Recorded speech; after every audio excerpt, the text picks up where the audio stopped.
Hey everybody, and welcome to Mr. RetroActive's Corner. I'm your host, and today we are going to be reviewing the first 3 Five Nights at Freddy's games. Yeah, we're finally taking a look at those games, huh? Joining me today is, of course, my good buddies, MachineRage. You also would know him as Ryan the Knight on Discord, and my buddy Stytchlessand here. What's up? Machine here. So, what are your, how'd you guys get introduced into this franchise? Was it from a friend, or did you guys decide to take a look after a trailer? So, story behind how I was introduced to the franchise was I was in school one day. I was in, I think, 6th or 7th grade at the time. Mm-hmm. And it was before everybody went to the homeroom. Everybody had to gather in the gym before they let us go to the classes. And I'm sitting there watching my friend play something on his phone. And I ask him, hey, what are you playing? He says, Five Nights at Freddy's. I said, like, Freddy Krueger? He said, no, it's a bunch of robots that try and kill you. And I'm like, that sounds interesting, not your typical horror game. Mm-hmm. And after that, I went home, watched some videos, and was hooked instantly. Nice. What about you, Stytchlessand? How did you get introduced into the franchise? Sort of the same thing. This is when our school had recess. Still. And, I was watching one of my friends. They were sitting down on the playground thing, pretending to check the cameras. I had no idea what they were doing, so I went over and was asked about it. And they said, "Oh, I'm playing Five Nights at Freddy's with my friends. How do you play?" He said, "Oh, well, you have to check these cameras and then make sure that they don't get into the room by closing the doors." So I joined in, and it was pretty cool. Nice. I said, "Oh, did you make up this game?" He said, "No, it's a real game." So I went home and looked it up. It looked really cool, and I was hooked too, and I've loved the series ever since. Nice. Actually, mine's a little bit different. I actually watched Markiplier play it. And As hell. yeah, but here's the thing. The reason why is that my friends then said, hey, bet you can't beat this game on its hardest difficulty. And I'm like, I'll give it a try, but I wouldn't necessarily say I would be extremely good at it. And then, of course, he said, hey, how about we make a bet? If the franchise continues from this game, your goal is to 100% every single game if you can. I was terrified. God, I would die. Yeah, basically, long story short, I now have sort of a little bit of PTSD when it comes to animatronics now. Chuck E. Cheese wasn't bad enough. Oh, yeah. Trust me. I used to love the animatronics at Chuck E. Cheese, and now I just can't stand looking at them. I always thought Chuck E. Cheese was just a little off. Yeah, they were a little off, especially if you went to some of the older ones. But yeah, basically, now, I've also found out there's Help Wanted, which basically lets you play through the entire franchise in VR. Oh, God. And then I have to deal with Security Breach. Damn it. So, if you guys are also wondering if I've done it on my accounts, not yet. I'm gonna do that, but I'm just gonna play through them. I'm not gonna go for the higher difficulties unless I'm mentally prepared this time. But That's fair. sweet Jesus, I do not want to go through the amount of torture I went through when I played that game the first time.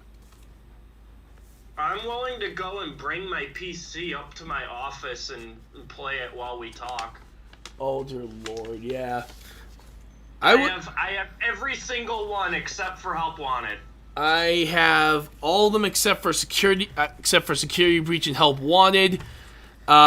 Though, according to some of my friends, they say that doing Help Wanted kind of cancels out the other ones if you want to do that way. I'm like, no, you're better off seeing me doing the PC versions.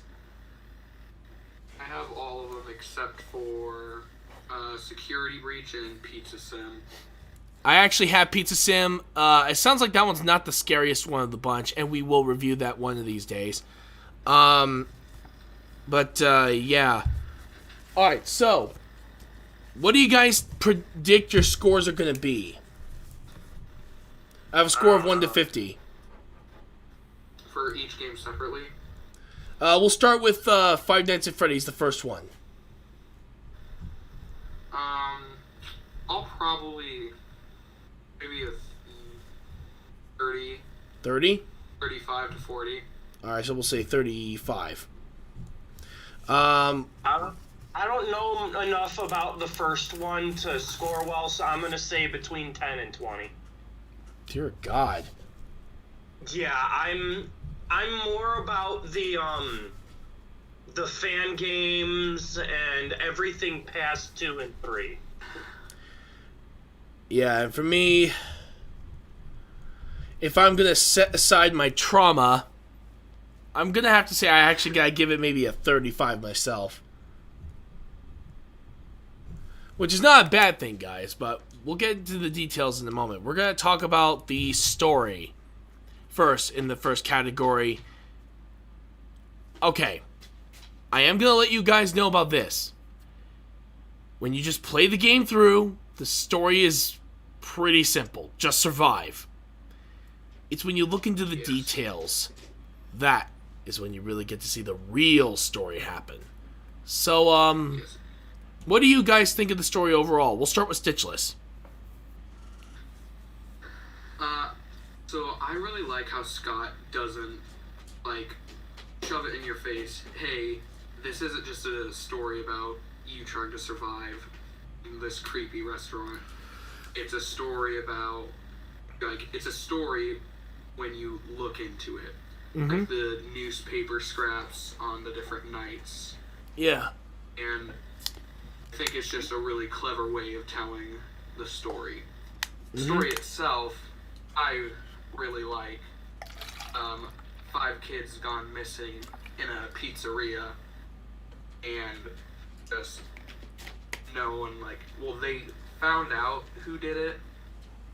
I really like the story. Mm-hmm. Yeah, I remember that the story was based on a murder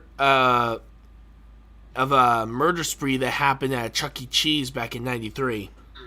Actually, Scott has proven that. He said it wasn't based off of that, and he just had the idea of it. Really? He confirmed that. I'm sorry. Yeah, it had nothing to do with the Chuck E. Cheese murders. Yeah, I'm sorry. I don't believe that. He had to at least take some inspiration from that, because it is too damn accurate, too damn close to the real deal. Because think about it. All their placements are almost in the same areas as the actual murders that happened in that Chuck E. Cheese in Colorado. I'm sure that the thing about the Chuck E. Cheese in Colorado is that the killer had killed workers at the place. That is true. The only difference is the workers. Yeah. The guy was a pedophile and killing children. That's true.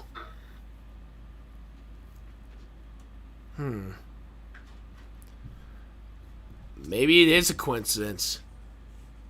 I'm sure maybe he heard of it, but I don't know if he took inspiration from it. True. Alright, so if I were to give it a score out of 10, I'd give it a 9. A 9? Alright. Yeah, it's very good. What about you, Rye Guy? What do you think of the story of the original Five Nights at Freddy's? Well, it was confusing at first, but after a while I figured it out, and I quite enjoyed it. Nice. The fact that it's not thrown right in your face, just like you guys said, it makes it a lot more charming that you have to learn the lore by digging deeper into the story. Very true. So what would you score out of a scale of 0 to 10? Story-wise, I would give it a 5. A 5? Because there wasn't much there in the beginning, because we didn't learn anything else until other games had come out. Very true. For me, I'm actually going to give it an 8, because I do think the story is very good. However, it can get a little convoluted as the story continues. But luckily enough, this one was a lot more straightforward than the rest of the series in its entirety. But hey, we're not talking about Kingdom Hearts or Legend of Zelda here. Oh, God. Yeah, Legend of Zelda. Don't even get me started. Oh, trust me, folks. We'll get into that can of beans one of these days. But yeah. Side note, Ocarina of Time was my favorite game. I had it on 3DS. Wild Forever. Link to the Past. Ew! I grew up with that game, and that game is still in contention for one of the best Legend of Zeldas of all time. You mean one of the worst? Okay, dude, have you ever played the Legend of Zelda CDI games? The last old Zelda game that I played was Majora's Mask, and that will forever be the best. That's definitely number 2 on my list. But yeah, I'm going to straight up say it. Dude, you have not played shitty Legend of Zelda games until you've played the CDI ones. Just watch AVGN's episodes on CDI, and trust me, you'll see just how bad they are. I actually got to play them. Not fun. I wanted to shoot myself for how bad those games were. Alright. Now we're going to go on to characters in Five Nights at Freddy's. Honestly, I love the character designs overall for all 5 of the animatronics. They did a really good job on that. And of course, they're all recognizable names. We got Freddy, we got Bonnie, we got Chica, Foxy, and of course we got Golden Freddy. So there's not too many animatronics at this point of the story, folks. Not the 50 animatronics in Ultimate Custom Night. Yeah, 50-something plus, because not every animatronic was in Custom Night. Yeah, let's just say, over 50, and I'm like, dear sweet Jesus, if they ever decide to make another Ultimate Custom Night with all of them, you would see me in an early grave. So, there's a fan-made Custom Night that has over 500 characters. God bless it. What? That's including every fan-made Five Nights at Freddy's game ever. What? So you've got Joy of Creation, What? Candy, Return to Freddy's, everything is there. Do they just want to torture people? Yeah. I'd love to see Final Nights. Final Nights would probably be awesome in a custom game. That is true. Final Nights was terrifying. I have not played the game yet, but I've seen videos. It looks cool.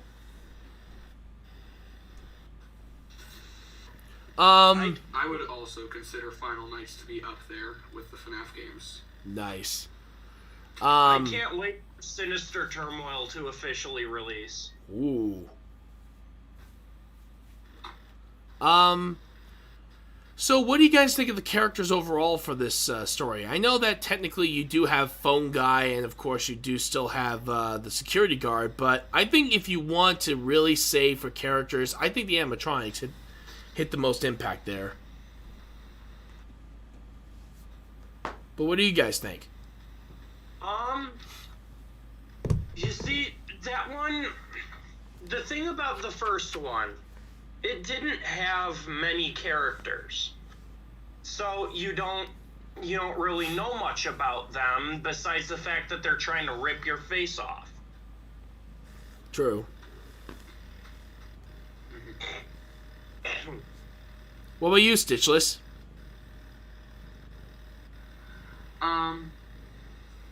Yeah, sort of what he said. There is not a lot to know about the characters, but they are charming. Mm-hmm. I like that Golden Freddy is sort of like a mystery. Mm-hmm. I'd give it a 1 out of 10. I'd give him a 7. A 7? Alright. What about you? What about you, Machine? To be honest, I'll give the characters an 8 because the first game didn't focus much on story. It was more on atmosphere and the scares. Oh, yeah. And Stytchless, you said yours is 7, right? Yes. All right, and I'm gonna give mine a. I'm gonna give it a 7 too. All right, now we're gonna go on to music, and this is actually where I'm sorry, there's only one real song in the game, and God. I'll be back, guys. I gotta go AFK for a minute. No worries. But yeah, honestly, that stupid lullaby Freddy plays when you are in the dark, no power, and you're waiting to die. That is pure. What the hell's going on up there? Anyway, it's pure torture. Oh God. What are your thoughts? It's not. It never really affected me in any way. When I heard it, I was just like, okay, well, I guess I'm gonna die. And it never really affected me. It was never creepy to me. I mean, when I heard it, I recognized it, but not like a, oh my goodness, that's from Five Nights at Freddy's kind of recognized. It was more like, oh, it's that song. Yeah. For me, it's more. The reason why it affects me so much is because of the amount of stress this game put me through. Just when I'm so close to getting to the end of the night, all of a sudden that song plays and I'm like, ah, damn it, no! There's almost nothing that feels better than in the older games where, well, really just FNaF 1, when your power goes out and you hear the lullaby and then it hits 6 a.m. Oh God, yeah, that is like pure freaking. Oh Lord, it's like you're literally. I don't know how to describe it. Like ecstasy or something. Or like stress being lifted off of your shoulders. Oh, yeah, exactly. Like a weight has been lifted off your damn shoulders. Yeah. So honestly, when it comes to though, I actually like horror games that try to put more or less music. Because it really does build the atmosphere. So in this particular case, yes, there's only like maybe a couple of songs in the game. I would still say I'd still give this maybe a 5. What about you? Yeah, with it just not really affecting me that much, not having an impact on me, not really even noticing it in the game, more of it being a sign of like, oh, you lost. I have to give it a 3. 3. All right, we'll ask MachineRage later about his. Now we go on to design. Okay, this is where I may give this game top marks on. The look of the game is. It definitely is very good for what it's worth. It's one of those games that really sets the atmosphere. It's... I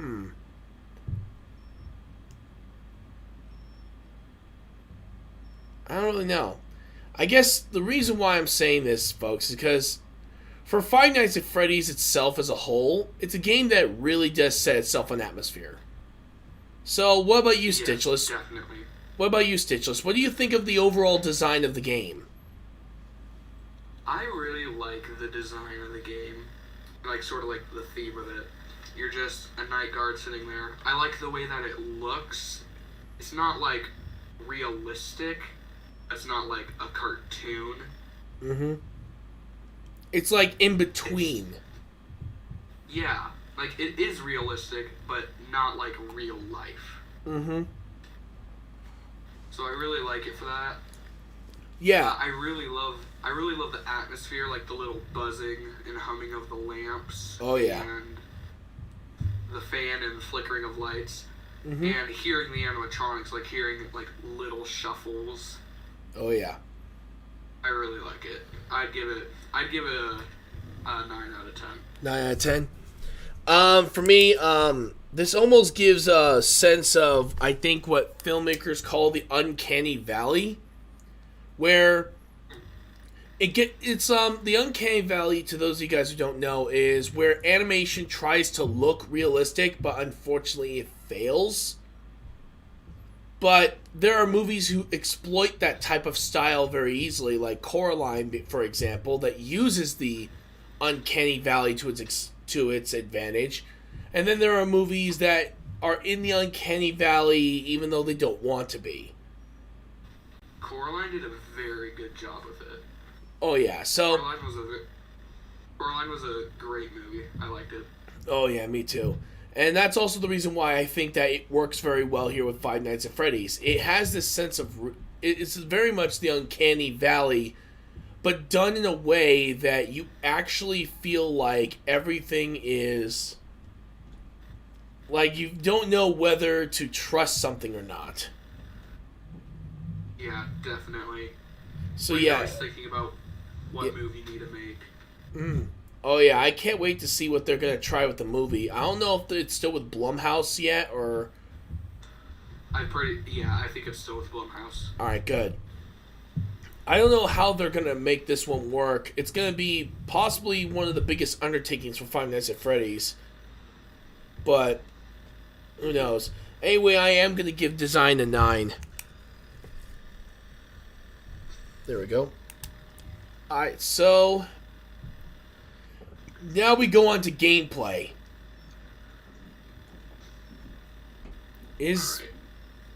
Okay. I've actually played the console version as well as the PC version.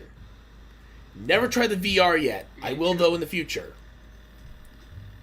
But... I remember when the fake, like, demos were out on, like, computers. Oh, yeah. And everyone would be, like, huddling around one computer. Oh, yeah. But yeah, for those of you guys who want to know overall, there is mainly it's very simple.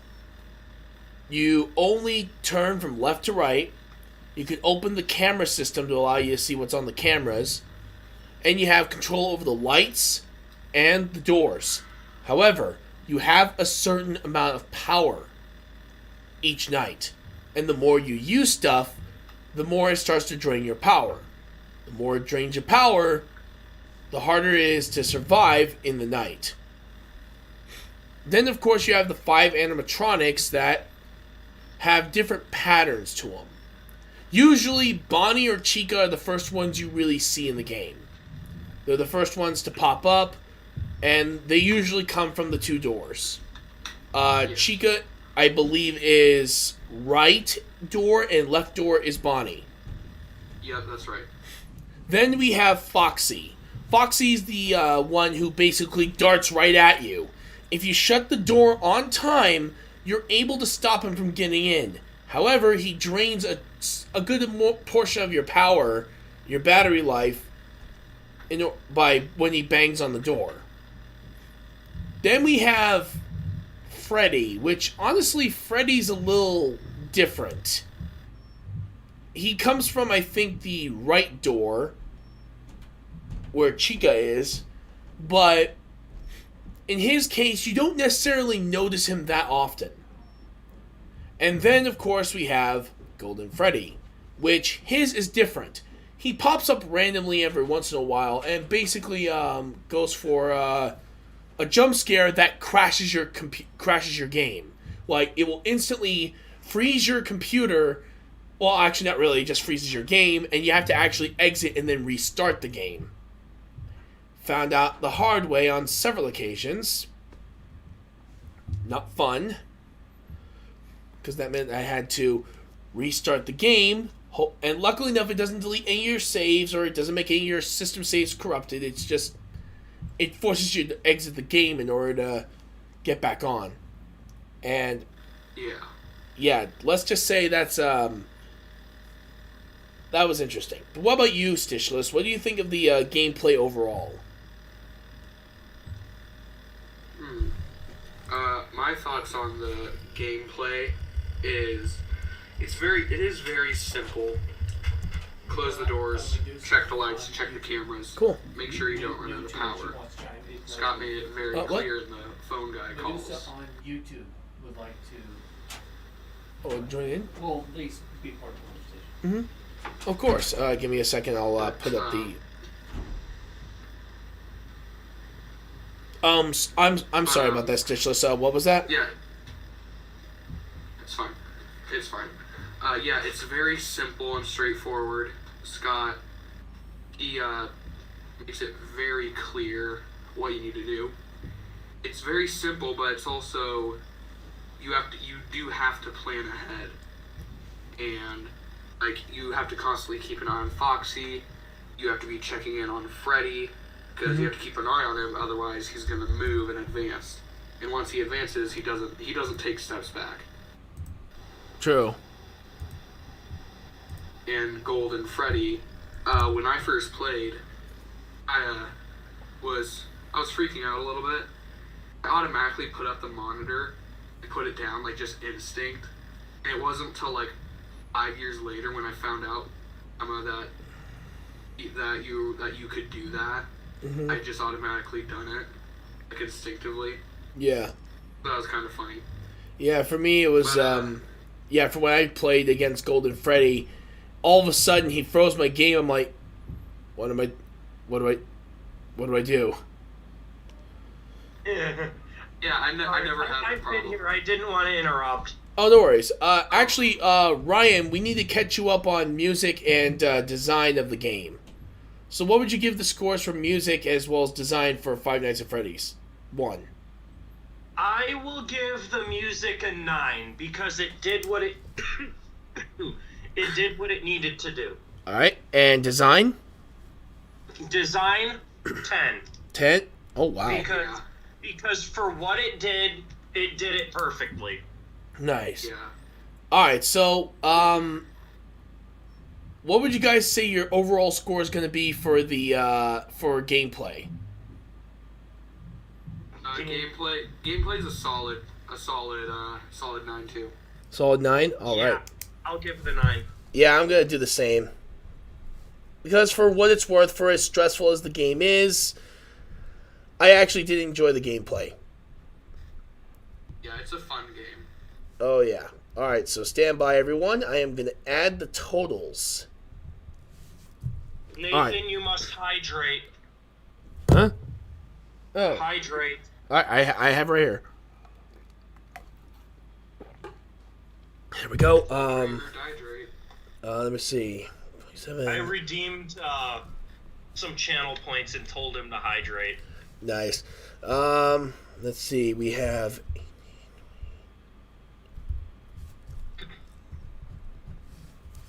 We got here. Great, got ink all over my hands.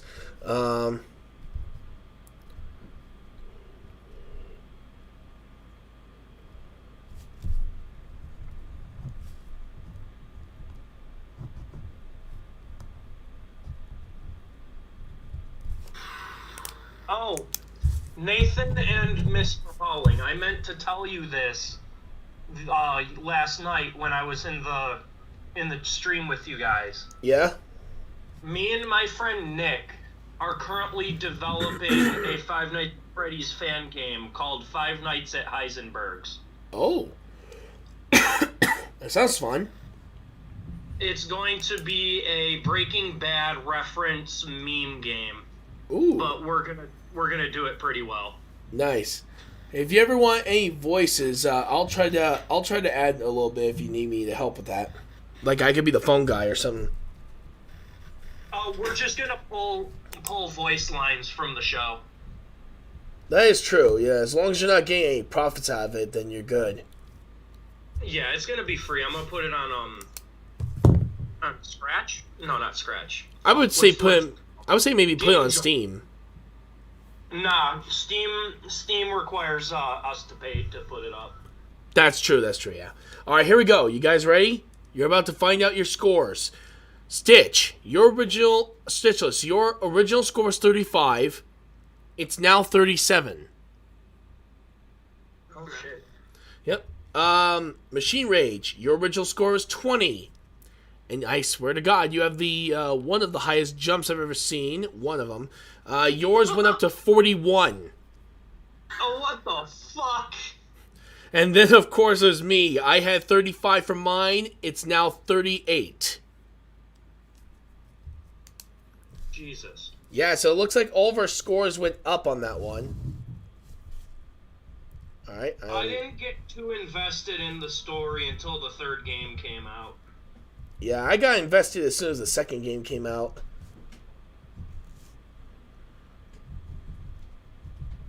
All right, stupid pen, work with me, please. God bless it. Do I have to get another pen? I may have to at this rate. There we go. Thank you.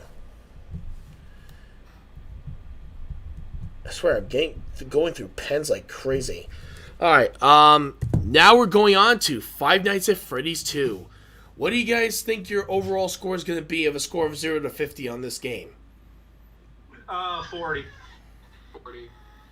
40 for both of you. Wow. Actually, no, that sounds about right for me too. I'm going to say 40. All right, so here we go. We're going to be starting on story just like before. Again, like I stated before, and I'm just going to say this for the rest of the series. Or at least... No, it's actually just these 2 games. That the story isn't just to survive. But luckily enough, in this game, they do add a lot of stuff that gives you the story of what happened at Five Nights at Freddy's at this point. But, yeah. Definitely interesting to say the least that this story is a little bit different from the first one. Mainly that it ends with someone having their entire frontal lobe getting bitten off. Which I believe took place during the events of the first game. And that's why in the fifth night of Five Nights at Freddy's 1, the guy tells you you're not supposed to be there.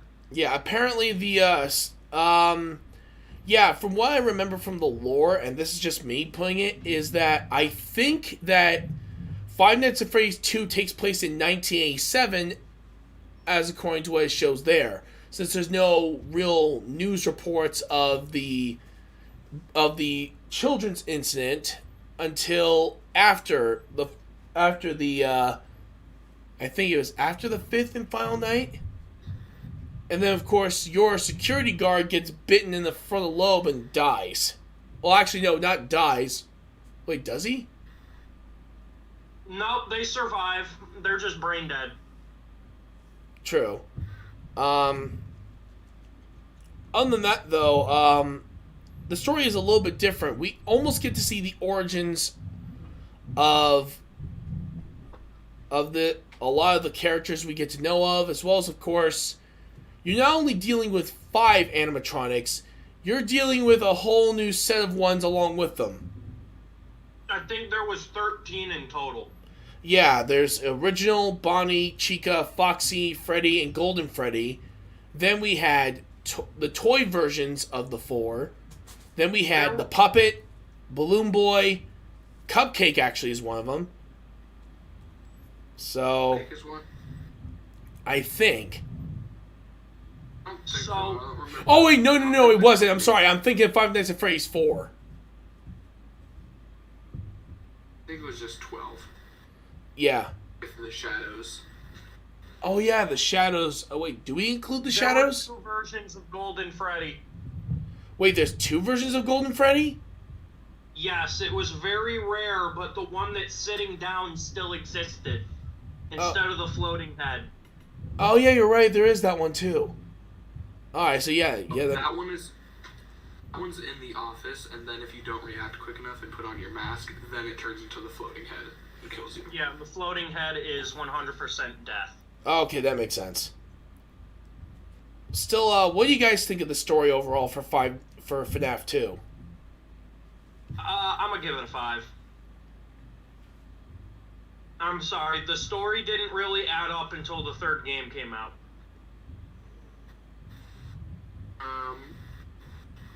For story, it definitely added on to the story. With like the phone calls explaining some stuff that happens, especially on the 6th night, I think, where he reveals that a suit was used to lure kids to the back room. That's giving a little bit of story.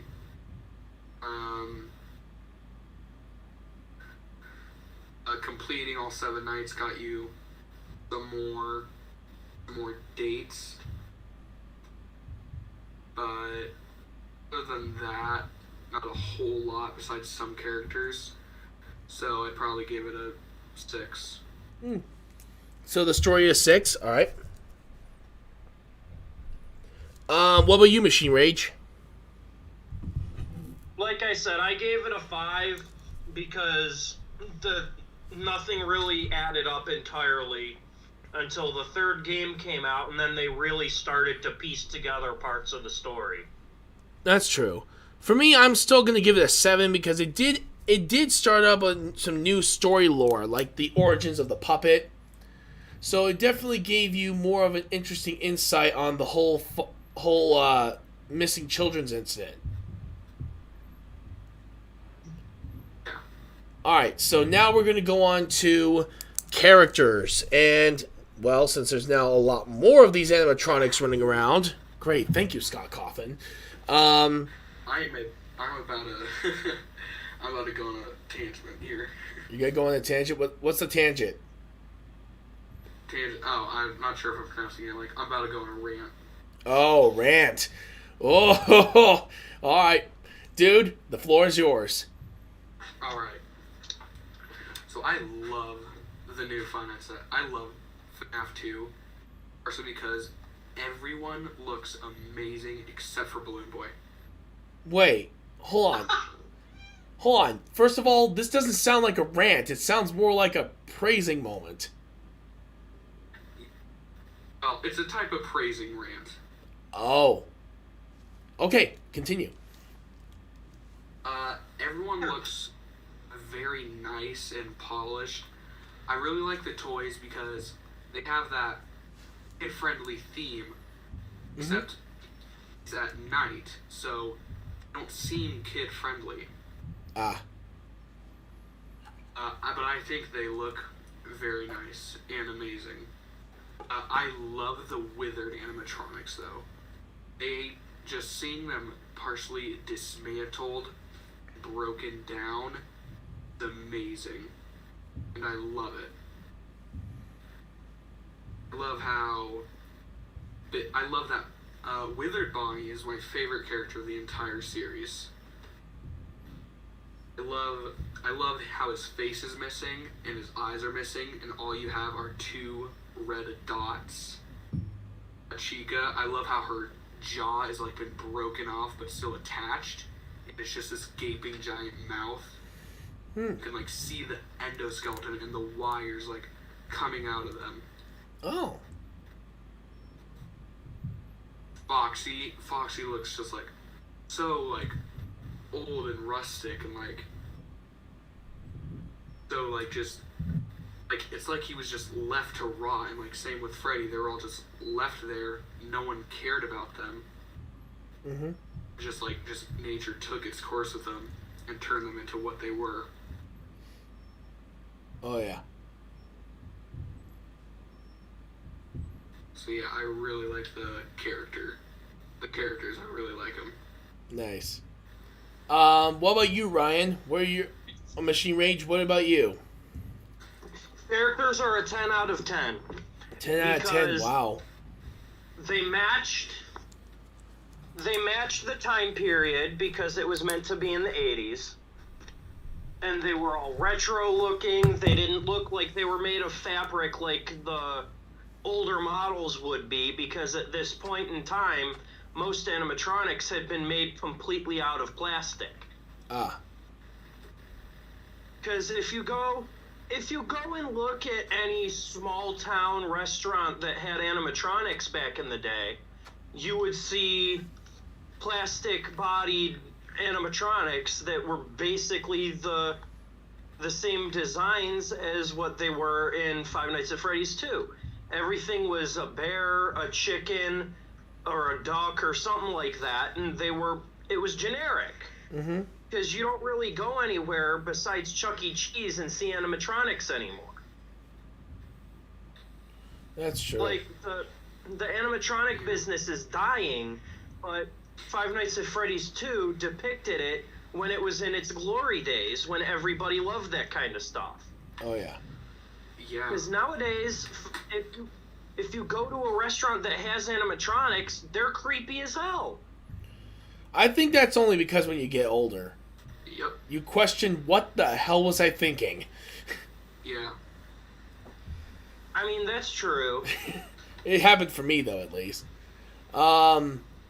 Yeah, so what's your score, Stytchless? Because I don't think I've ever heard your score yet. 11 out of 10. I'll give it a 10. For me, I'm actually going to be with you guys. I got to give it a 10 as well. Alright, now the music. Now, like we said before, music is not necessarily like the top thing in these games, but I like how they implemented it in this one, though. Mainly with the music box. The music box was... It managed to...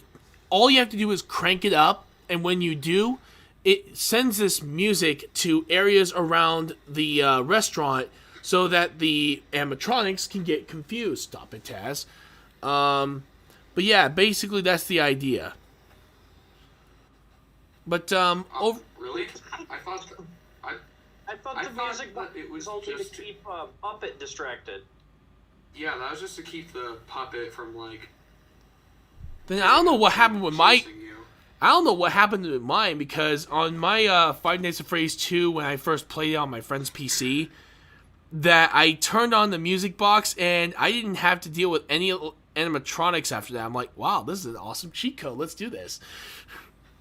You were probably playing What with off-brand bootleg Five Nights person. at Freddy's? Yeah, what off-brand Five Nights at Freddy's game are you playing? The music box only took away one enemy from you. Then I don't know. Maybe I just got really lucky then. And they decided not to attack me. However, that trick did stop at night 3, so... I mean, as expected, that is when Foxy and Mangle came out. True. So what we got... Came out on night 2. That's true, yeah. And then night 3 is when the rest of the crew really starts showing up. I played on Nintendo Switch. On night 1, everyone was coming. Oh. Wizard Foxy, Boy Freddy, it was everyone. And I was like, no, stop. This isn't how you play the game. What would you guys give music on this game? 8 out of 10. Once again, music doesn't have really a big effect on me in the game. I like that it has a purpose now. It's still not a huge effect. The menu screen music is okay. I'll give it a 5. A 5? I'm going to go in between and say I'm going to give it a 6. Alright, so now we got design. And, well, we already know Stitch's thoughts on the animatronics. But what about the overall for the actual place that you're working at? The camera and the mask and everything. I really like when you have to pull down the mask, you get this heavy breathing, like a confined space. Yeah. And I like how it's like sort of modern, like floors are polished. The walls are decorated in a way to like make it bright and lively for little kids. Yeah. then when you're there at night, it's just off-putting and weird. Like, Oh, yeah. a hospital normally in normal circumstances is not at all weird. They're just normal things, beeping, nurses, like, walking around, making sure everyone's okay. Mm-hmm. But then at night, when it's empty, it's like the most uncomfortable place in the entire world. I love Five Nights at Freddy's for that, because during the day, it's a place of joy, but we aren't there during the day. We have the night shift. Yep. So yeah, 10 out of 10. What about you, MachineRage? Design, like I said, for characters, they did it perfectly. It matched the time period. It matched what it needed to be. So I'm going to give it a 10. A 10? All right. Yeah, I'm going to give it a 10 as well. It's one of those games that it makes you feel like you're in that era, which I don't know whether I should be praising Scott Cawthon for that or just a big, huge FU, because that is literally hitting on my childhood, dude. Come on. Now you're making me feel old, dude. Seriously, come on. But yeah, I gotta give it a 10, though. What's crazy, in less than 4 years, YouTube videos are going to start saying 20 years ago. That is so damn true. Actually, technically, YouTube will be 20 years old in about 3 years. Jesus Christ, we're that old? Yeah, hey, here's the thing, guys. I'm almost 30 years old. I'm about to hit 29 this year. Yeah, shut up, old man. I remember when you turned 21. Oh, that hurts. I'm kidding. Hey, I'm still a child at heart, damn it. Even if my body isn't. I was there for your first shot of whiskey. Oh, yeah, I remember that. Oh, Lord. Alright, here we go. Now we're going to go on to gameplay. They actually did change it up a bit, which I'm grateful that they did. They kept the core concept the same, but now they've given you some extra stuff to at least, survive in this new location. One of them definitely being that you can't run out of power. Yeah. Because, with all this stuff going on, it's impossible to go through without running out of power. True, it's also a newer building, so it makes sense that the power supply would be a lot better off. Yes. Next was the, what? Oh, nothing. What were you going to say? I was going to say the next item I know they use is what we talked about, the mask. Mm-hmm. But I do have a question.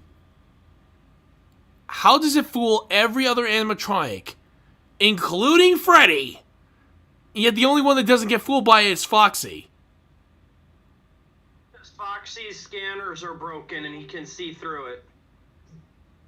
Sweet. I don't think he actually has a scanner because he is an old gen of the animatronics. He didn't have that implemented feature like the toy animatronics did.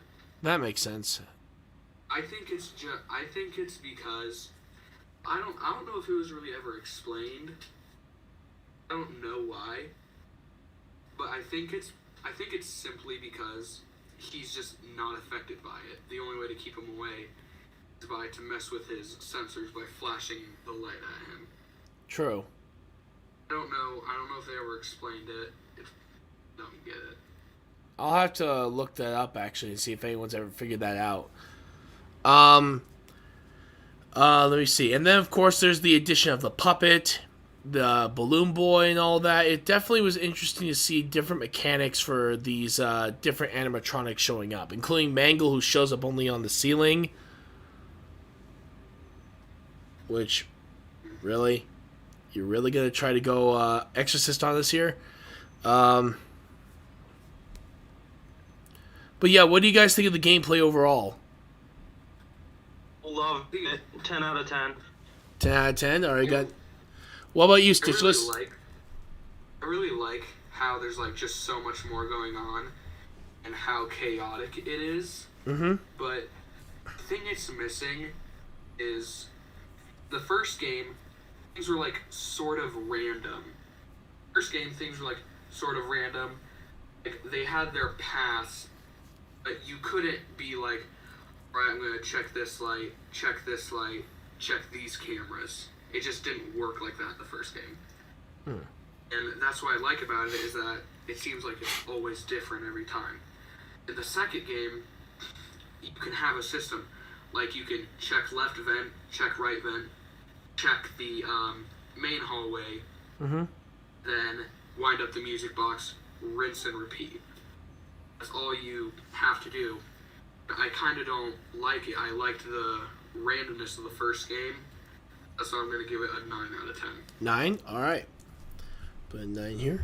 Overall, I think that they definitely improved from the first game on most aspects. But yeah, I do say that it was a little too easy. Actually, compared to the first game, the second game is a lot easier, strange enough. But not as easy as Five Nights at Freddy's 3. So, overall, I can't believe I'm saying this. I'm actually going to give it an 8. Now, before we move on to Five Nights at Freddy's 3, I want to talk about all the hidden Easter eggs. Oh yeah, we really should talk about Freddy's 2. Oh yeah, we should definitely talk about that. So, in every night, you had a chance to witness all sorts of things that most people wouldn't see on their first playthrough because they think it's normal. Yeah. Like the paper plate characters would move around. The paper pals would move. If you let the music box burn out and the puppet gets loose, you get the endoskeleton that comes out of the box. You've got the Shadow Bonnie, which I don't think would count as a regular animatronic, but I'm going to count it as an Easter egg because it's a rare thing that you would see. And then you've got... What was that? I was just going to say, I don't even know how you're supposed to, like, pronounce the name. It's like of a Shadow Bonnie. It has a name, but I don't even know how you're supposed to pronounce it. It's like JQX, then a bunch of other letters. Yeah, it was. Here, I'll look it up. Essentially, it's Trap from the later parts of the franchise. It was essentially what? It was essentially Glitch Trap from the later parts of the franchise. Let me see. Makes you think that. So, now, I played through Security Breach recently. Okay. Is I know, I saw it. He just... Yeah. I'll answer the question a little bit. Okay. And you go through basically the same kind of... You go through what made Vanny go crazy. Uh-huh. She was under the influence of Glitch Trap. Yeah. And while you're doing all these arcade mini games, you come across all these things that look like Shadow Bonnie that are influenced by Glitch Trap. They're the essence of Glitch Trap and William Afton. Okay, yeah. So essentially, if you look at it from a broader perspective, Glitch Trap and William Afton were Shadow Bonnie's ghost. But here's the thing: they didn't reveal the whole Glitch Trap thing until Five Nights at Freddy's 3. Glitch Trap? No, I don't think. No, they didn't. Sorry, not Glitch Trap. Spring Trap. Spring Trap. Okay. Yeah, Glitch Trap. So, FNaF VR. So if anything, it just seems like maybe they could have been the essences of the kids that he murdered, or possibly. When I think of Shadow Bonnie, I think of the next game, Five Nights at Freddy's 3, the Shadow Bonnie minigame. That's what I think of. That makes sense. Yeah, I see how you can think that they're connected. Yeah, that makes sense. Alright. So, you guys ready to find out what your scores are? Yeah. Yes. Stitch, you matched your score. 40? Yep. Wow. You hit 40 on your score. MachineRage, yours was 40, now is 43. and mine was 40, now is 41. Okay. All right, so now the final game, Five Nights at Freddy's 3. What do you think your overall scores are going to be? 50-50. 38. Well, that's a bit of a difference than usual. So we got 38 for Stytchlessand. We got 50 for MachineRage. I'm going to be in the middle and say 42. This is definitely going to be interesting. Okay. All right, so it is time for us to start with the story. I'm not going to repeat myself from what I said last time. All right, but this story is a lot different. Basically, it takes place 7 years after the first game. Get off, Taz. Basically, it takes place 7 years after Five Nights at Freddy's 1, which happens in 1993, and Five Nights at Freddy's 2 is 1987. At that particular point,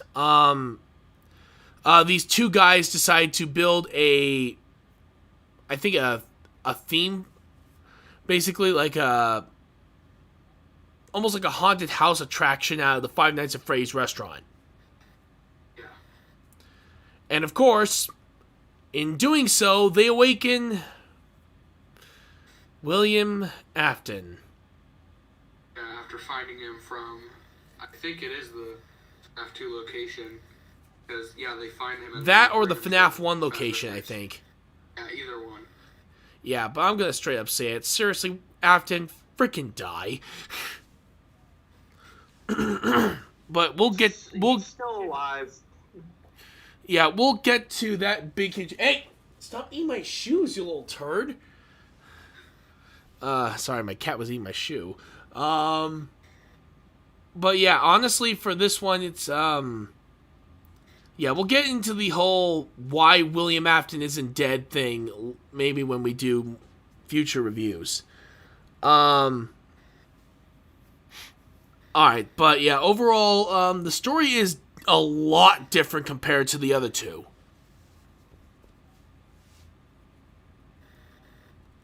So what do you guys think of the story overall, in your guys' opinion? It's very different. There's a lot of new story that is put into Five Nights at Freddy's 3.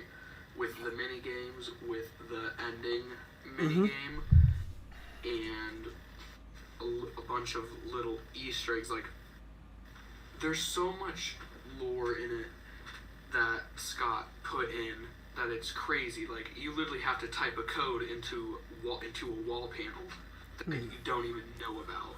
Oh, like, hey, someone had to just click around. Hey, about the Shadow Bonnie, his name is RWQFSFASXC. Thank you, Raud. If I'm correct, that was the file name for him, yes. Yeah, but yeah, thank you, Raud. Thank you. Continue. Yeah, there's just a lot of new lore implemented, and I think it's great, but it does make it confusing. But that is FNaF. I'll give it a 9 out of 10. 9 out of 10? Alright. What about you, MachineRage? 10 out of 10, because it gives you a perspective of the story that we were never meant to see. Ah. Yeah, Because if you think about it, it's following the story of the killer. We won't see that anywhere else besides that game. True. For me, I gotta admit, this one was definitely interesting for me. One, on the other hand, I agree with MachineRage that the story of the killer, mainly from Five Nights at Freddy's 3, is very much the focus of this story this time. But is it confusing? Well, yeah, in general, it's Five Nights at Freddy's. What do you expect?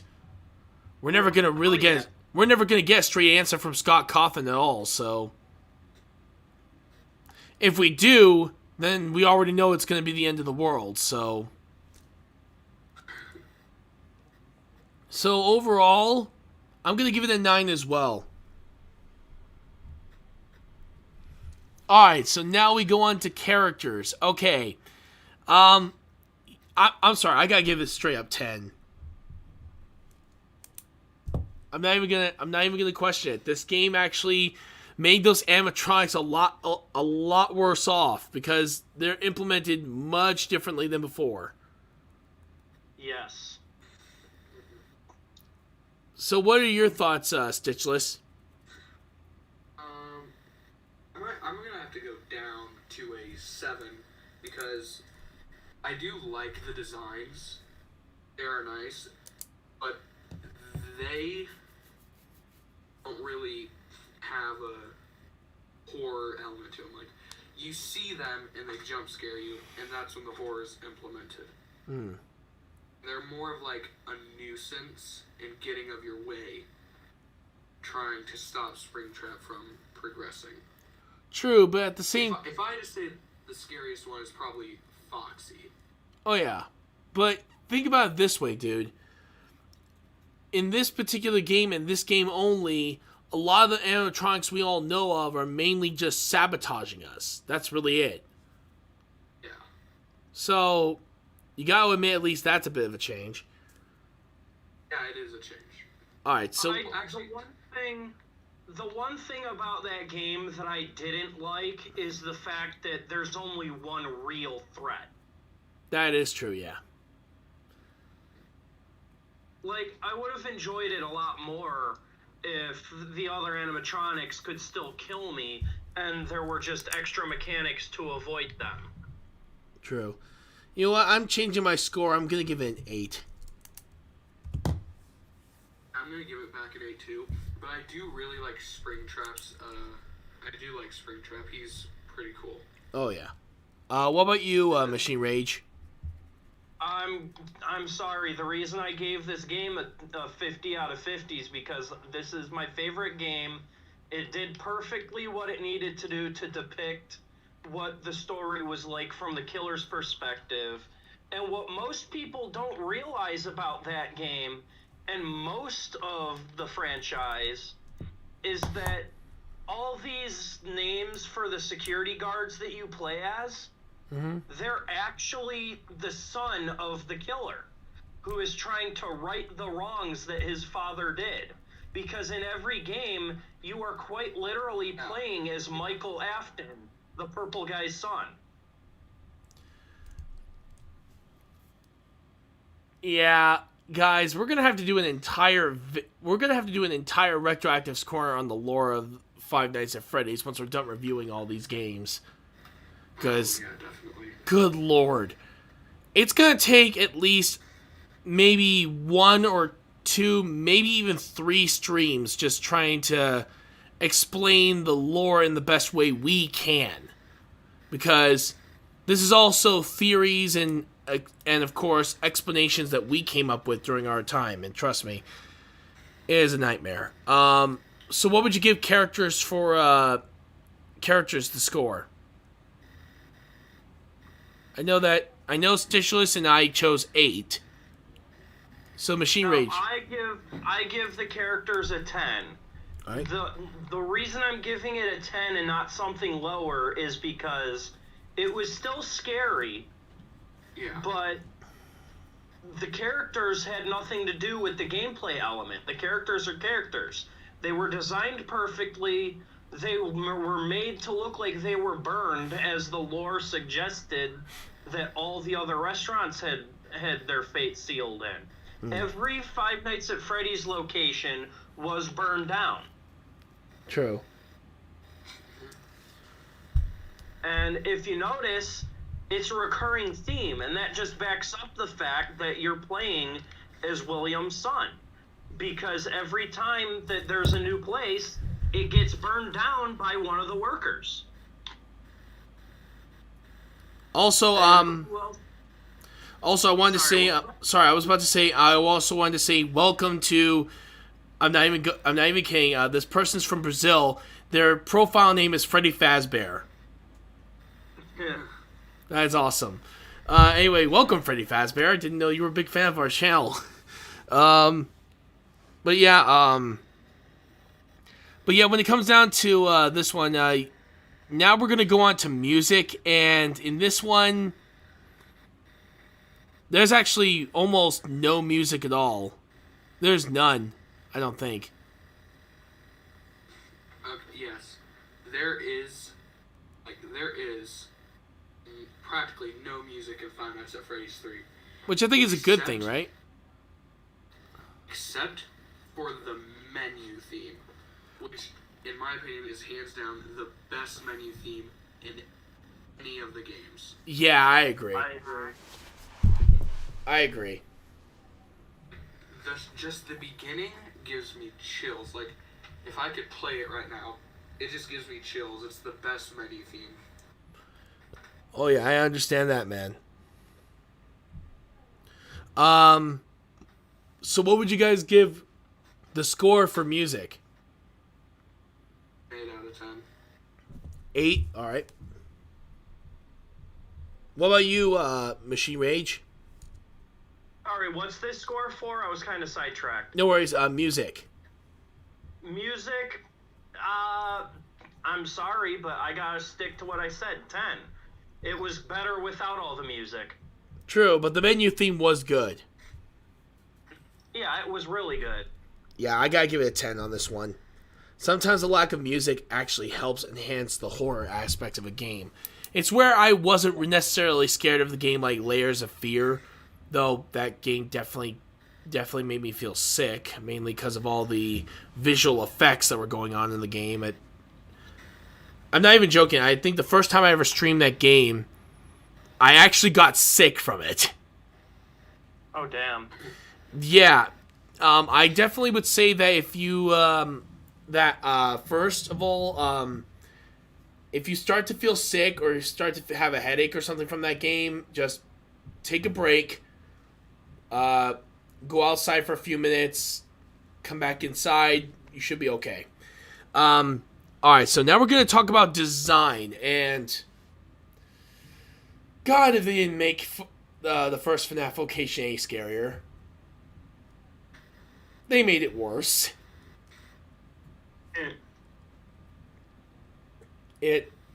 Yeah, let's just say it's definitely a nightmare. What about you, Stytchless? Or what was this again? Design. I liked the design. I wasn't a big fan of, like, I sort of liked the green tint that the whole place had. Mm-hmm. It was nice. But design, it feels like it's just a little bit of a step down to me. True. It's still good, but just a little bit of a step down for me. I understand that. What about you, MachineRage? Oh, give it a 7. Alright, 7? I'm giving it a 10 because the design was perfect. It was made to look like a horror attraction, and it wasn't sugar-coated. It was blatantly creepy, and the atmosphere was made to be creepy. That makes sense, yeah.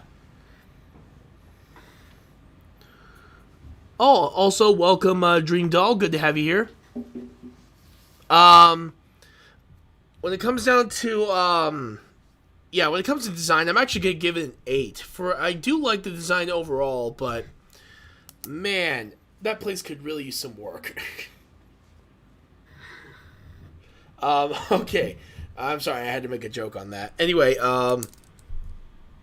now we're going to go on to the last category, gameplay. And this, I know a lot of you guys are wondering about the gameplay thing, but there are some major changes to one. One is, like we stated before with characters, you only deal with one animatronic. That's one of the major differences. The other is you only have one door to guard. There's no other doors except for just that one. However, there's another major difference. You're also working maintenance on all of the systems in the place. such as the security cameras, the audio devices, and as well as the air. And the worse that those things get, the more that those phantom animatronics are going to show up to scare you. But they're mainly there to sabotage key systems, eventually leading to you either getting caught by Springtrap or fixing it on time so you don't have to worry about that. And there are a lot of differences in the game. Well, the entire game is completely different to me. True. Entirely. I really do like it. Like, even though there's only one animatronic, it feels like it gets very chaotic very fast. Because not only are you looking for him, then you have to fix it. You have to fix the cameras and the ventilation. You're just in this hurry to get it done so you can get your eyes back onto him. Very true. I really like it. I give it a 9 out of 10. 9 out of 10? Alright. What about you, MachineRage? 10 out of 10. All the way for this game. Alright, so we already know who got the 50 on this one.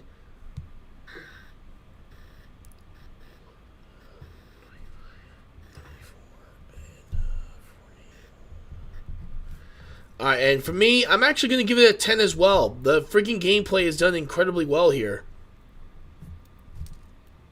And yeah, for as much as I do miss having multiple animatronics coming after you and trying to kill you, having one and having those nightmare ones does add a bit of stress to it that really makes the scares a lot more effective.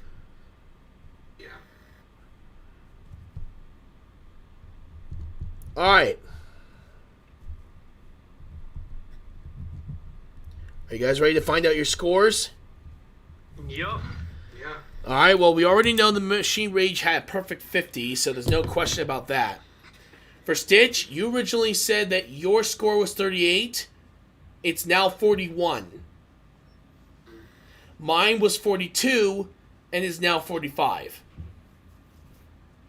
So, overall, we pretty much stayed positive all the way through on most of our reviews.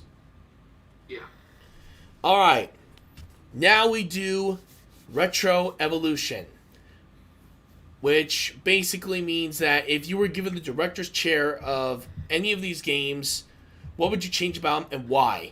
Now, because MachineRage gave a 50 score on Five Nights at Freddy's 3, we cannot have him doing this one, because that would almost be like doing blasphemy for him. So we'll start with the first game. What would you guys change about the original game and why?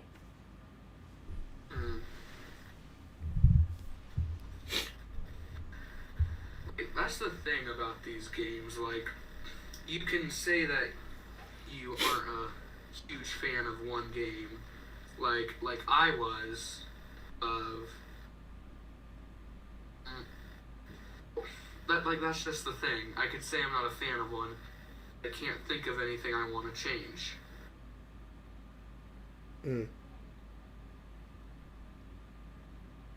That's true.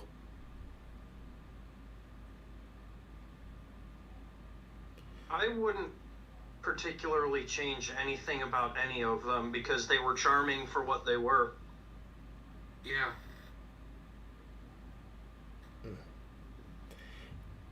Yeah, I feel like that if we did try to change them, it wouldn't be necessarily the same game as we know them. Yeah. I think Scott just did an overall pretty good job. I agree. Amazing job.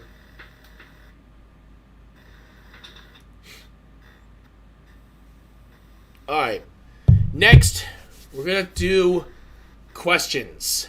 Alright, before we do any of the ones I've already talked to with other people, we'll talk about the ones that are shown here. So, alright, so the question is, are we going to ever talk about FNaF World by Roud? Roud, yes, we will definitely do FNaF World eventually.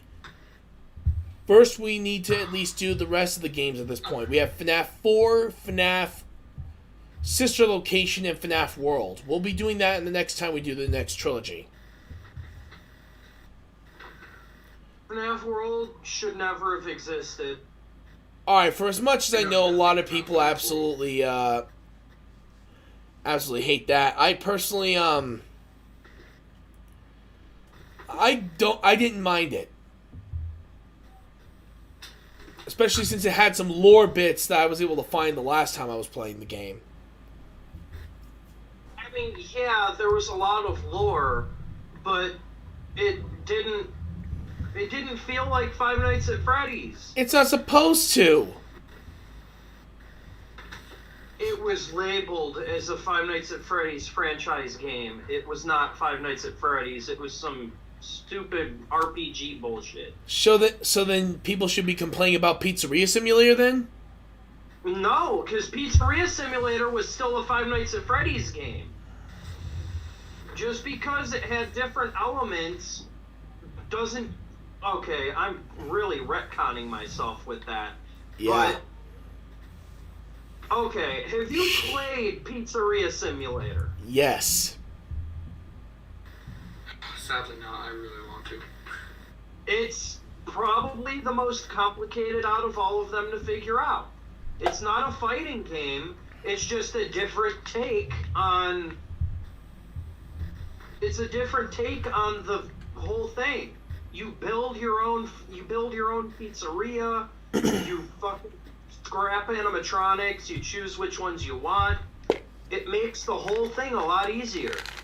True. Like, there's more lore in Pizzeria Simulator than any of the other games put together. Oh, can my computer handle Battlefield 2042? No, it cannot. My computer, I would think yes, but my storage is a little full right now with all the stuff I've been doing for the channel. So, if anything, I'll have to try to clean up my PC, try to maybe get rid of some old clips that I don't use anymore. Or maybe try to get an extended hard drive for my PC and try to store some stuff on there so that way I at least have it for when I need it. But maybe in the future I might choose to get Battlefield 2042 in the future. I'm already thinking of getting Black Ops 3 for Steam, so... You should 100% get BO3 on Steam. Oh yeah, I'm actually very excited to try that out. Alright, so we have another, and that was from, of course, Freddy Fazbear, who asked that. So I guess Freddy Fazbear is a Battlefield fan, who would have thought. Alright. One of the questions, again, when it comes to asking people questions, I try to leave their names anonymous. Depends on how... If it's a live question from here, I would normally let them know what their... But yeah, alright. Alright, so here is the next question. What do you guys think of the overall lore of this franchise? It is extremely confusing, but that's kind of what I really like it for. There's no, like, how there are very few clear things. Overall, I really like it overall. That's understandable, honestly, for what it's worth. Like I said, for the rest of the franchise, it did what it had to do. True. The lore fits in perfectly for the atmosphere. It gave you things to think about while you're expecting new content. It was just all round executed perfectly. Very true, very true. Also, I want to welcome everybody on YouTube. I think this is the most amount of viewers we've ever had during a live stream, but this is 11. That's insane. I noticed that. Yeah, so welcome everybody. Good to have you here. But yeah, another thing is that another person actually asked the question that if there was a way that if they could actually... What do you think the movie is going to do overall for the lore of the series? Going to ruin it. You think it's going to ruin it? Yup. I honestly don't see that. Why do you think that? Look at what they did. Also, you guys can join the Discord right there. What's going on? Look at what movies did to Tomb Raider and Resident Evil. They killed the franchise. Not necessarily. Resident Evil, the movie franchise, they did say is separate from the games. Yeah. They just hold the same name. It was parallel to the games that they killed it. Yeah, but that's really it. It's not they're not necessarily saying that it's that at all. They're just saying that it's parallel to the universe, not necessarily the same. Also, have a great day there for you, Fazbear. What was my Discord link? There. I don't know why it disappeared. But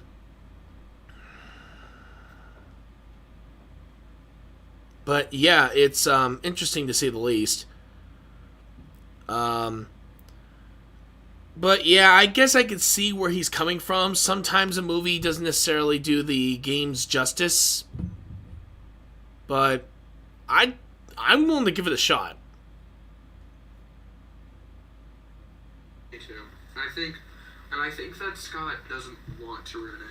That's why he's gone through so many scripts and redone the project, because he doesn't want to ruin it. He wants to try his absolute hardest. That's why Scott no longer owns the franchise.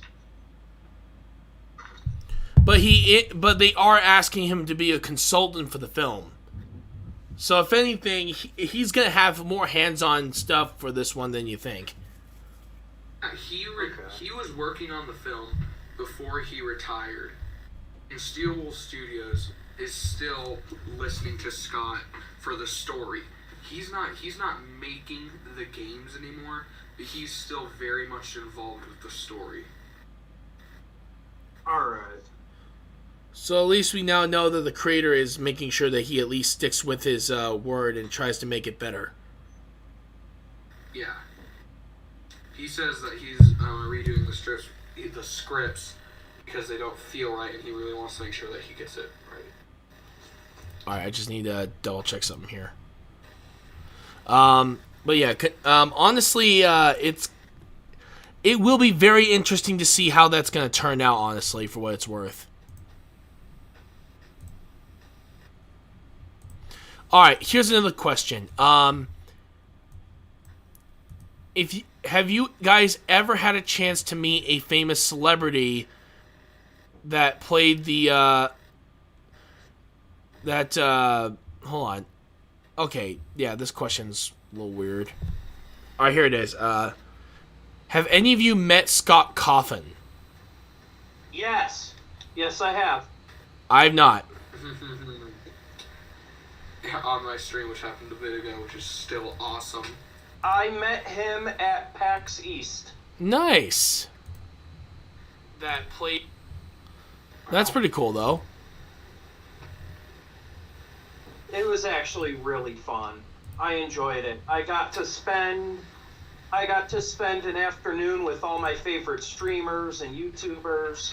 Russian Badger was there. Markiplier was there. Nice. It was amazing. That's cool.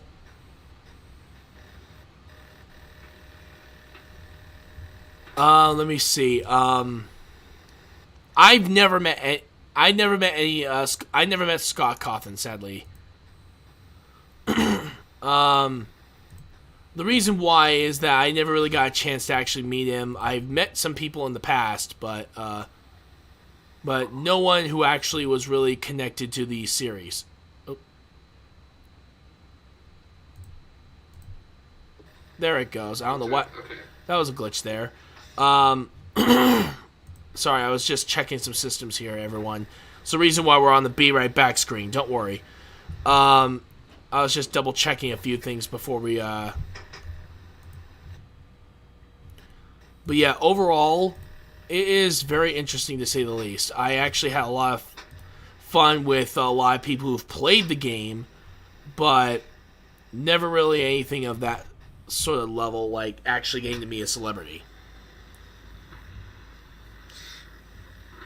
if you want to meet like YouTubers and pop streamers, just find out when PAX West is going to be in. It's normally in Seattle or LA. Yeah, I'll definitely have to check out PAX West one of these days. I think it'd be pretty fun. I'll have to double check on that. All right, next one is, who is your favorite animatronic?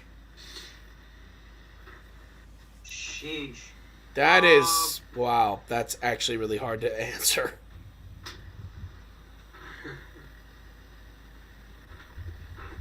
I guess for overall scare factor, and the one that I think looks cool is the original Golden Freddy.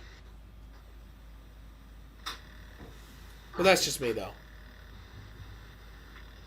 Yeah. For me, it's Withered Bonnie.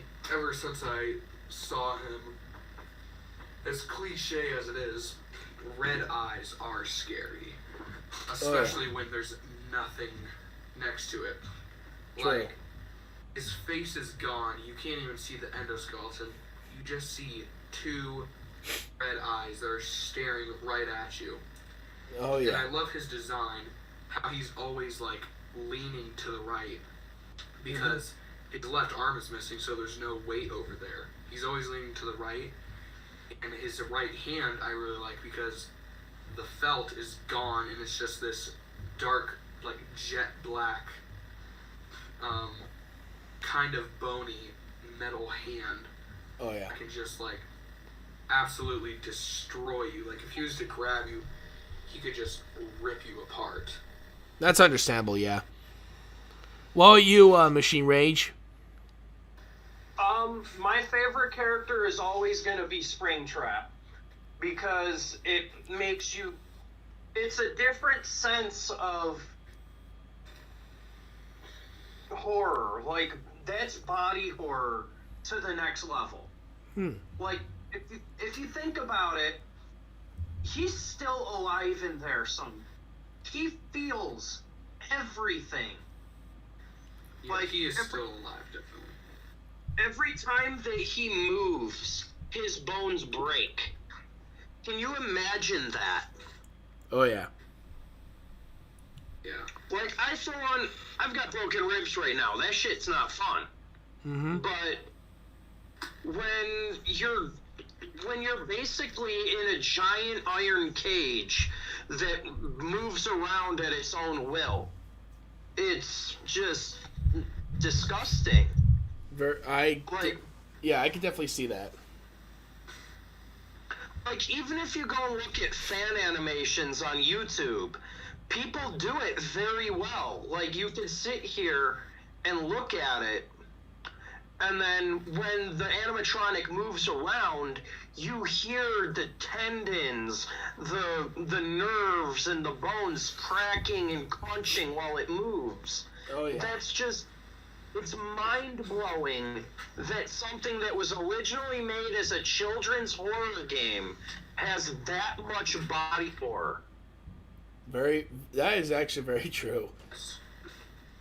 I were to have my second favorite animatronic is by far Ennard. I love Ennard. Ennard was interesting. Ennard was definitely interesting. Yeah. I really loved the idea of faceplates in FNaF 5. Like, I don't think anyone saw it coming. Let me see. For me, if I'm gonna say for overall my second favorite, and this is just an all-around tie, it's gotta go to the Nightmare animatronics from Five Nights at Freddy's 4. It's all around. Just all around, FNaF 4's animatronics look freaking horrifying. They look like the devil himself just shat him out. Along with being from H.R. Geiger's Nightmare. Oh, hello there, Exotic Butters. Welcome. And also, it says right here, Ennard's is also his favorite character. Exotic Butters. Yeah, there's actually a person named Exotic Butters in the chat. Hello. Yeah. A lot of Five Nights at Freddy's fans. I love it. Alright, the next question is...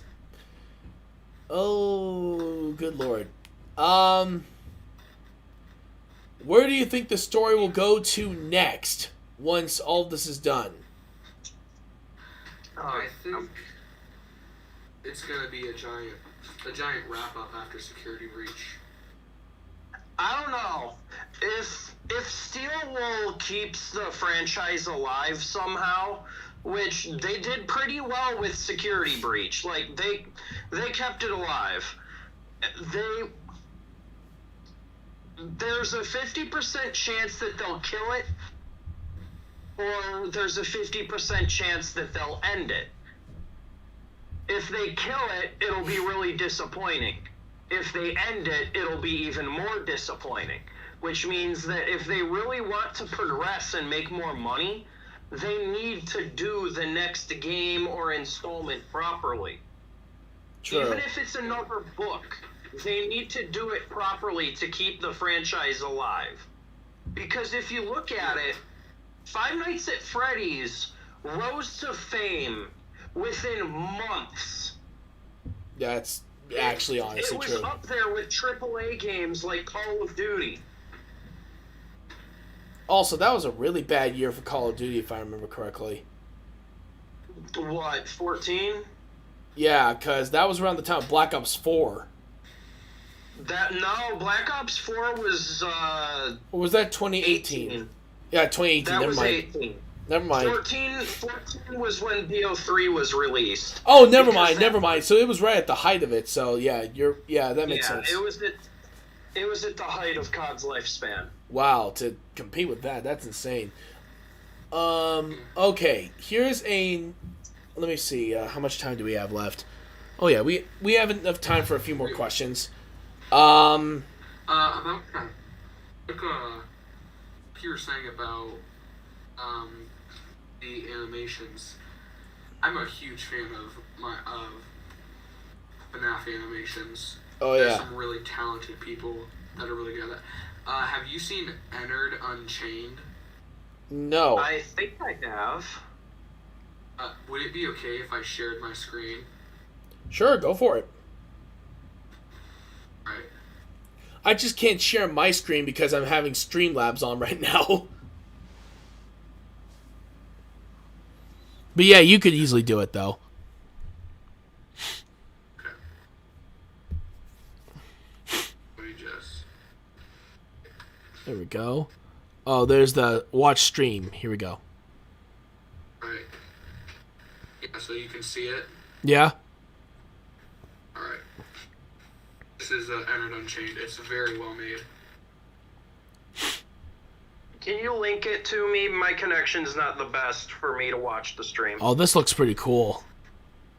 Here, I'll link it to you real quick, and then I'll keep playing it. I just put it right there. Alright, thank you.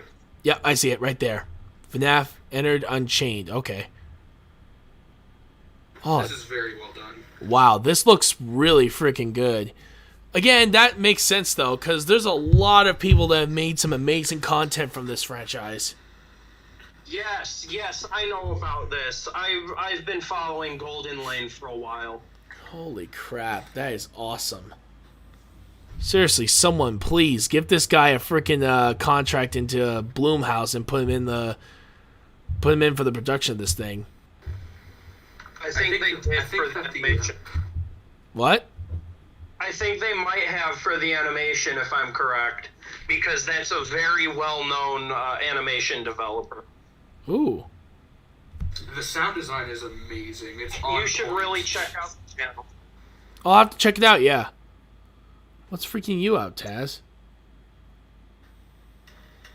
Their sound design is on point and it is amazing. I don't think there's sound on mine, but judging from the look of this thing, it looks amazing. Yeah.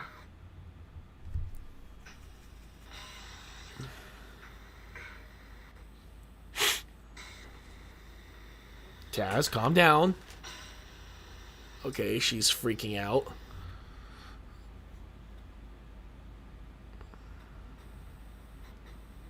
Oh, it froze. There we go.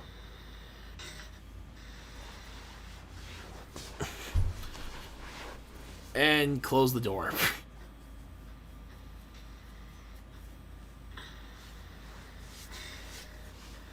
Gotta admit though, this is like literally on par with this is on par with most movie studios. Oh yeah, definitely. They did another one that brought to light a very much so lesser known version of the animatronics. It was called Drawkill. It was the coolest looking animatronic designs I've seen.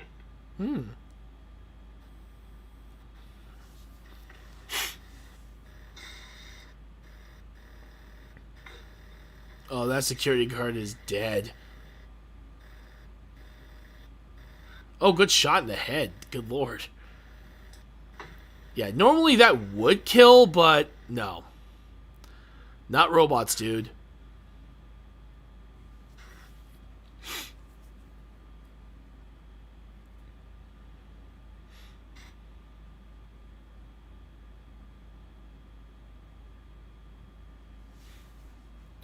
That looks pretty freaking cool. Another one to you that you can watch. Oh yeah, definitely. That'd be awesome. They're really good. This is by the same exact guy. Oh, nice. All right, I'll have to check those out a little bit later. All right, let's take a look here. Close. All right.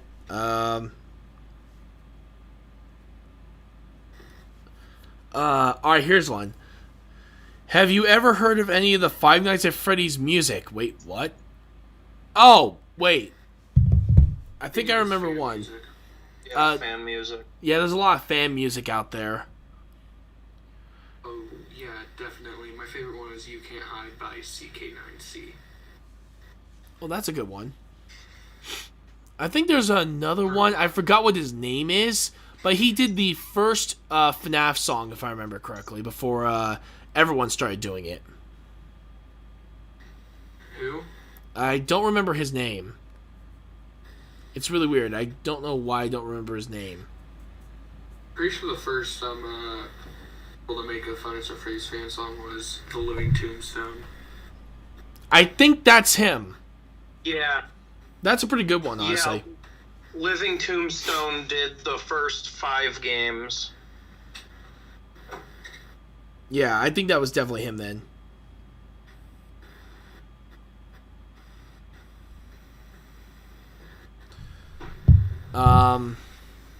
Yeah, but there's a lot of interesting fan music. Definitely check out their channels if you ever get a chance, guys. They do some incredible work. I know Nate Wants to Battle did a few. Sean Christmas did the same thing with his. A lot of people have. I actually have to go. You have to go? I guess we'll call it for today then. Yeah. I want to thank all of you guys for joining here today. I want to thank both Stytchlessand and MachineRage for joining us. If you guys like what they do, subscribe to Stytchless here on his channel. And don't forget to follow Ryan the Knight, aka MachineRage, on Twitch. And don't forget to follow us on Facebook, Facebook, Twitch, TikTok, Twitter, and Instagram. And don't forget to subscribe to us on YouTube. If you want to help support the channel, you can subscribe, donate through bits, stars, or through PayPal, subscriptions through Twitch. It would all be greatly appreciated. But again, it's totally up to you if you want to. Tomorrow, we're hopefully going to be doing D&D, if not Super Mario Galaxy, because I still need to 100% that game. And finally, we have sports. We're going to be doing Mario Kart 8 Deluxe. Do you guys have any final words to say before we sign out? No. Stay hydrated. Yes, hydrate or dihydrate. It was really fun being here and getting to review the FNaF games. But yeah, be sure to subscribe and follow us. Yep. Actually, we actually do this for our guest stars. What do you want to see us do in the future? More things like this. So more FNaF? Yes. More FNaF. co-streams. All right, so FNaF. Late night shit would be cool. Wait, which one? Late night streams would be cool, where you just chill, talk, listen to music, whatever is the vibe. All right, so we got FNaF 4, FNaF Sister Location, and FNaF World. There we go. Yeah. So we'll be doing those three very soon. Yeah. FNaF stuff, that's always fun. Oh yeah. Also, for those of you guys who are wondering, next Saturday we're going to be doing top 10 RPGs. Okay. So do you guys want to join for that one? It's totally up to you, of course. Yeah. Might be able to join for All a right. little bit. Sounds great. All right, so we have some more people joining in. This is going to be one heck of a stream. All right, so until then, I hope you all have an amazing day. I will see you all next time, and I'm going to let our cutscene sign us out. So have a great day, everybody.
Well, until then, I hope you all have an amazing day. I will see you all next time. This is Mr. RetroActive signing out.